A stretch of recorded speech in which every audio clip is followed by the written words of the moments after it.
Bismillahirrahmanirrahim. Alladzi qala fi kitabihil karim. A'udzu billahi minasyaitonir rajim. Qul in kuntum tuhibbunallaha fattabi'uni yuhibbukumullah wa yaghfir lakum dzunubakum. Wallahu ghafurur rahim. Allahumma salli wa sallim wa barik ala sayyidina Muhammadin dil khuluqil azim wa ala alihi wa sahbihi alladhina hum min ahli tashrifi wal ta'zim. Subhanaka la ilma lana illa ma 'allamtana innaka antal alimul hakim wa la hawla wa la quwwata illa billahil aliyyil azim. Allahumma minka wa bika wa ilaika wa la hawla wa la quwwata illa bik. Allahumma bihaqqi sayyidina Muhammad wa ali sayyidina Muhammad ij'alna fi qalbi sayyidina Muhammad sallallahu alaihi wa alihi wasallam. Hadirin wal hadirat rahimakumullah.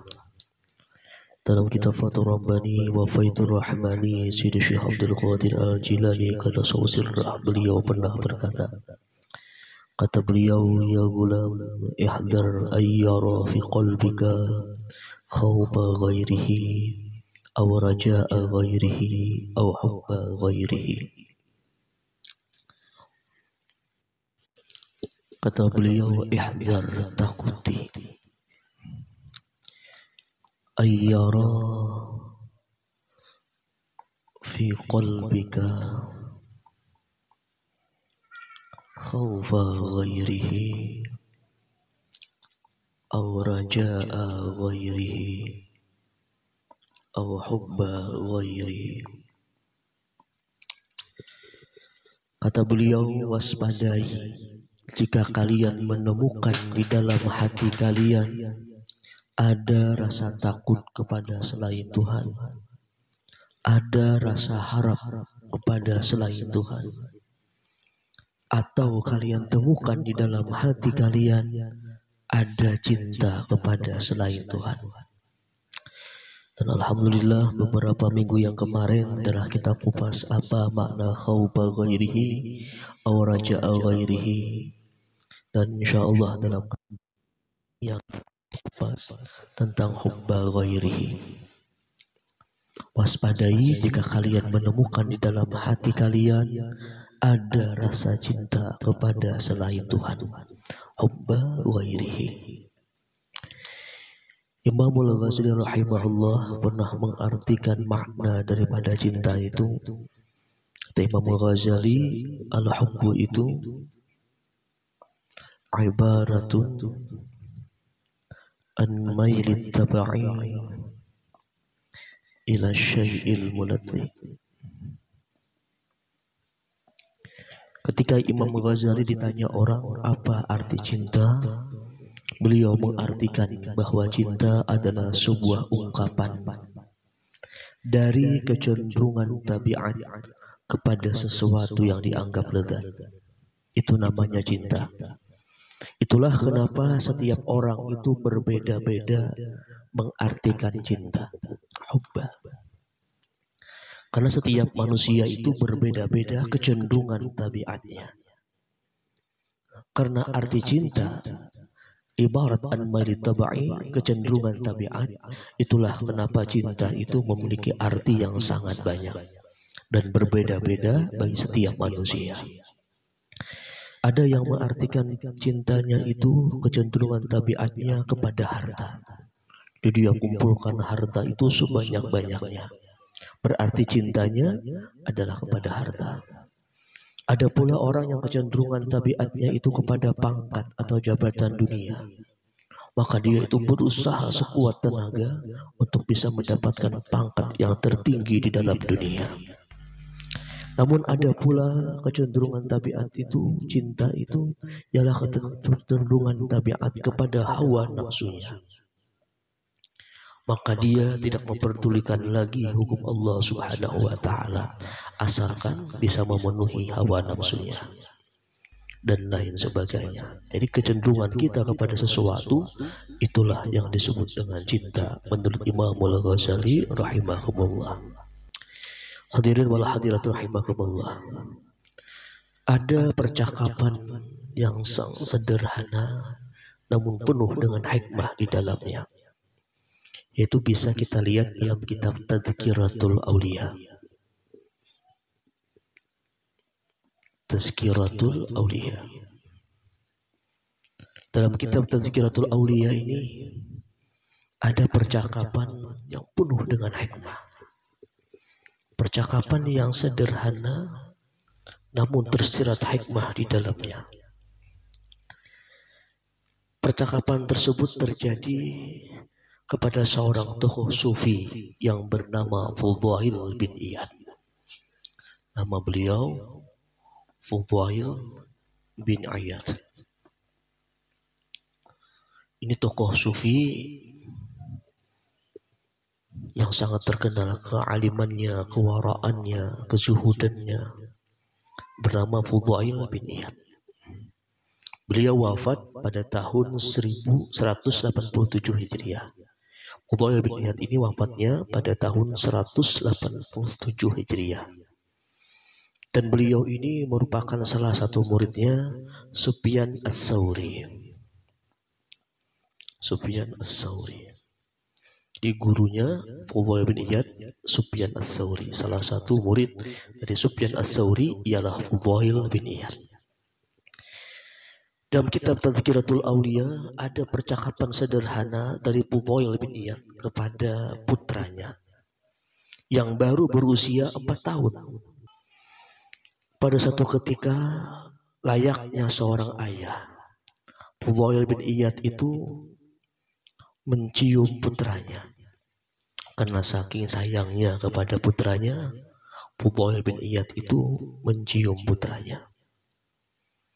Namun putranya yang baru berusia 4 tahun tadi bertanya, "Wahai ayahda, apakah engkau mencintaiku? Apakah engkau mencintaiku?" Dijawab oleh Fudail bin Iyad, "Ya wahai anakku, aku sangat mencintaimu." Lalu ditanyakan lagi oleh putranya Fudail bin Iyad, "Wahai ayahda, apakah engkau itu mencintai Allah Subhanahu wa ta'ala?" Dijawab lagi oleh Fudail bin Iyad, "Ya wahai anakku, aku pun juga sangat mencintai Allah Subhanahu wa ta'ala." Sang putranya bertanya lagi, "Wahai ayahda, ada berapa hati yang ayahda punya?" Dijawab oleh Fudail bin Iyad, "1 wahai anakku." Lalu dengan spontan sang anak itu menjawab, "Bagaimana mungkin dalam satu hati ada 2 cinta yang berbeda? Bagaimana mungkin dalam satu hati ada 2 cinta yang berbeda?" Mendengar jawaban sang anak tersebut, Fudail bin Iyad baru tersadar bahwa lisan dari sang anak ini adalah ilham daripada Allah Subhanahu wa ta'ala. Lalu Fudail bin Iyad ini segera bertaubat kepada Allah Subhanahu wa ta'ala dan beliau memfokuskan cintanya hanya kepada Allah Subhanahu wa ta'ala. Karena kata Fudail bin Iyad, "Tila ahada aghyaru minallah." Dalam sebuah hadis dalam kitab Faidul Qadir, Rasulullah itu pernah bersabda, kata Rasulullah, "La ahada aghyaru minallah." Tidak ada salah seorang pun di dalam dunia ini yang lebih pencemburu dari Allah Subhanahu wa ta'ala. Jadi kalau bapak ibu punya tetangga yang sangat pencemburu dengan suami atau istrinya, itu masih jauh cemburunya Allah daripada orang tersebut. Karena Rasulullah mengatakan dalam kitab Faidul Qadir, "La ahada aghyaru minallah." Tidak ada seorang pun yang lebih pencemburu dari Allah Subhanahu wa ta'ala. Fudail bin Iyad merasa Allah ta'ala itu cemburu kepadanya karena dia mencintai putranya. Hadirin wal hadirat rahimakumullah. Yang jadi pertanyaan, apakah boleh kita mencintai anak, istri, dan keluarga kita? Apakah ini termasuk menduakan cinta kepada Allah Subhanahu wa taala? Karena kalau kita lihat dari percakapan Fudail bin Iyad tadi seolah-olah demikian.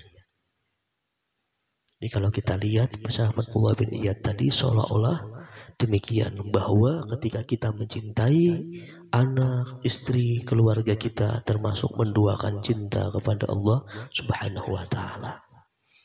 Karena memang ada perbedaan makom kita dengan makam Fudail bin Iyad.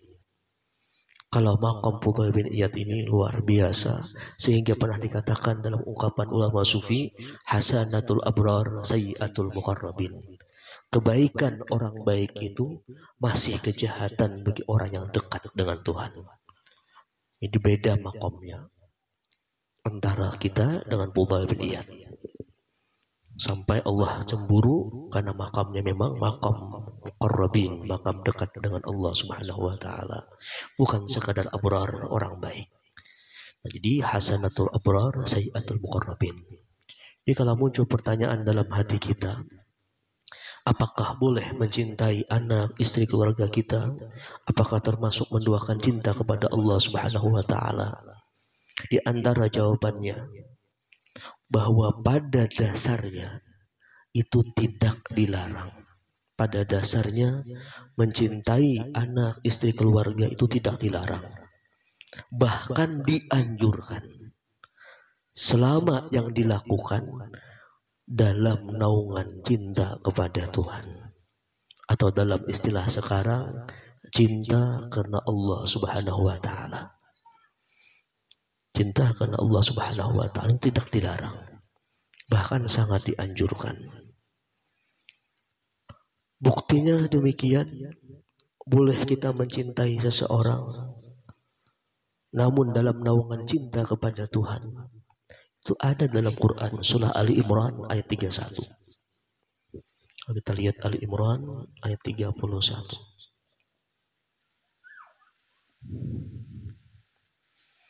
Apa kata Allah? Qul in kuntum tuhibbunallah fattabi'uni yuhibbukumullah wa yaghfir lakum dzunubakum. Wallahu ghafurur rahim. Apa kata Allah? Katakan wahai Muhammad, katakan olehmu ya Muhammad, jika kalian mencintai Allah, fattabi'uni, ikuti akan aku, kata Rasulullah. Niscaya Allah akan mencintai kalian dan mengampuni dosa-dosa kalian. Ayat ini setidaknya dua makna. Dari Ali Imran 31 ini sebenarnya ada dua makna.